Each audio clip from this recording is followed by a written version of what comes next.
നമുക്കിന്ന് കുട്ടികൾക്കൊക്കെ വളരെ ഇഷ്ടപ്പെടുന്ന ഒരു പൊട്ടറ്റോ ലോലിപോപ്പ് റെസിപ്പി നോക്കാം. ഇത് വളരെ എളുപ്പം ഉണ്ടാക്കാൻ പറ്റുന്ന ഒരു സ്നാക്കാണ്. ഇതുണ്ടാക്കുന്നതിന് വേണ്ടി ഞാനിവിടെ 2 വലിയ ഉരുളക്കിഴങ്ങ് വേവിച്ചെടുത്തിട്ടുണ്ട്. പിന്നെ ഒരു 2 ടേബിൾ സ്പൂണോളം ഗ്രേറ്റഡ് ക്യാരറ്റ് എടുത്തിട്ടുണ്ട്. ചെറിയൊരു സവാള ചെറുതായി അരിഞ്ഞെടുത്തിട്ടുണ്ട്.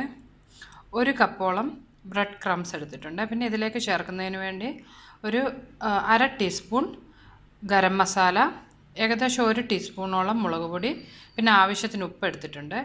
ഇത് കുട്ടികൾക്കുള്ളതായതുകൊണ്ടാണ് ഞാൻ സ്പൈസസിൻ്റെ അളവൊക്കെ വളരെ കുറച്ചെടുത്തിട്ടുള്ളത്.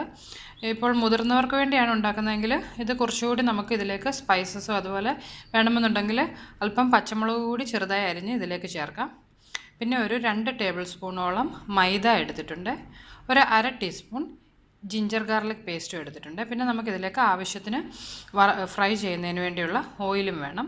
നമുക്കിനി ഇതെങ്ങനെയാണ് ഉണ്ടാക്കുന്നതെന്ന് നോക്കാം. അതിനുവേണ്ടി കുറച്ച് വലിയൊരു ബൗളിലേക്ക് നമ്മൾ വേവിച്ച് വെച്ചിട്ടുള്ള ഉരുളക്കിഴങ്ങ് ഇട്ടതിന് ശേഷം ഇത് അല്പം പോലും ഇങ്ങനെ കട്ടിയാകാതെ നല്ലതായിട്ട് നമുക്കൊന്ന് മാഷ് ചെയ്തെടുക്കണം. ഇപ്പോൾ ഞാൻ നമ്മുടെ ഉരുളക്കിഴങ്ങ് നന്നായി ഉടച്ചെടുത്തിട്ടുണ്ട്. ഇനി ഇതിലേക്ക് നമ്മൾ എടുത്തു വെച്ചിട്ടുള്ള ക്യാരറ്റ്, അതുപോലെ സവാള ചെറുതായി അരിഞ്ഞത്, പിന്നെ നമ്മൾ എടുത്തു വെച്ചിട്ടുള്ള ഇഞ്ചി വെളുത്തുള്ളി പേസ്റ്റും അതുപോലെ പൊടികളും നമുക്കിതിലേക്ക് ചേർത്ത് കൊടുക്കാം.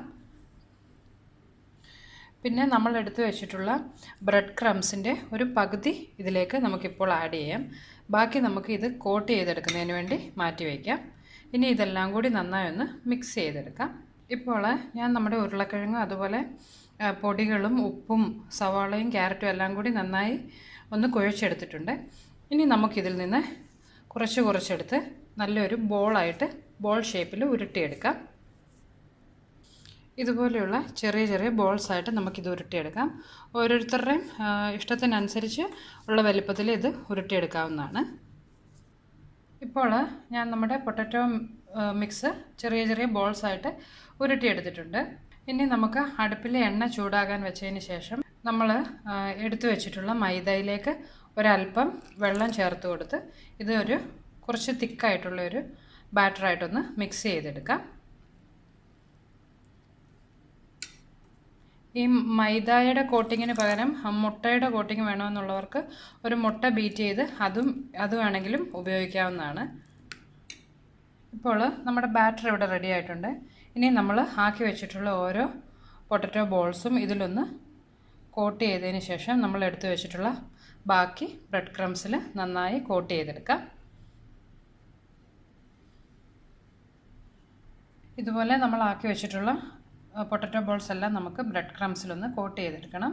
ഇപ്പോൾ നമ്മുടെ പൊട്ടറ്റോ ബോൾസ് എല്ലാം നന്നായി കോട്ട് ചെയ്തെടുത്തിട്ടുണ്ട്. ഇനി നമുക്കിത് ചൂടായ എണ്ണയിലിട്ട് ഫ്രൈ ചെയ്തെടുക്കാം. ഇപ്പോൾ നമ്മുടെ പാനിൽ എണ്ണ ആവശ്യത്തിന് ചൂടായിട്ടുണ്ട്. ഇനി ഇതിലേക്ക് നമ്മൾ ആക്കി വെച്ചിട്ടുള്ള പൊട്ടറ്റോ ബോൾസ് ഓരോന്നായി ഇട്ട് ഫ്രൈ ചെയ്തെടുക്കാം. നമ്മൾ എണ്ണയിലേക്ക് ഇടുമ്പോൾ എണ്ണയ്ക്ക് നല്ല ചൂട് വേണം. നമ്മൾ ഈ ബോൾസൊക്കെ എണ്ണയിൽ ഇട്ടതിന് ശേഷം നമ്മുടെ എണ്ണയുടെ ഫ്ലെയിം മീഡിയം ആക്കി വെക്കണം. ഇത് മീഡിയം ഫ്ലെയിമിൽ ഒരു 4 to 5 മിനിറ്റ്സ് നമ്മളൊന്ന് ഫ്രൈ ചെയ്തെടുക്കണം. അതുപോലെ ഈ ബോൾസിൻ്റെ എല്ലാ സൈഡും ഒരുപോലെ ഫ്രൈ ആയി കിട്ടുന്നതിന് വേണ്ടി ഇതൊന്ന് റൊട്ടേറ്റ് ചെയ്ത് കൊടുത്തുകൊണ്ടേ ഇരിക്കണം. ഇതിപ്പോൾ റെഡി ആയിട്ടുണ്ട്. ഇനി ഇതിലേക്ക് കുട്ടികൾക്കൊക്കെ കുറച്ച് അട്രാക്റ്റീവ് ആക്കുന്നതിന് വേണ്ടി ഇതുപോലെ നമുക്ക് ഓരോ ടൂത്ത് പിക്ക് കൂടി ഇതിലേക്കൊന്ന് കുത്തിവെക്കാം. അതുപോലെ നമ്മളിത് ഫ്രൈ ചെയ്യുമ്പോൾ തീയെ മീഡിയം ഫ്ലെയിമിൽ വെച്ചുകൊണ്ട് വേണം ഫ്രൈ ചെയ്യാൻ. ഇല്ലെന്നുണ്ടെങ്കിൽ ഇത് ചൂട് കൂടിക്കഴിഞ്ഞാൽ നമ്മുടെ ഇത് പൊട്ടി ആ പൊട്ടറ്റോ എല്ലാം എണ്ണയിലേക്ക് പോകാൻ ചാൻസ് ഉണ്ട്.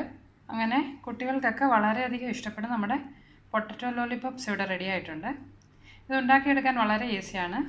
എല്ലാവരും ഇത് ട്രൈ ചെയ്ത് നോക്കുക.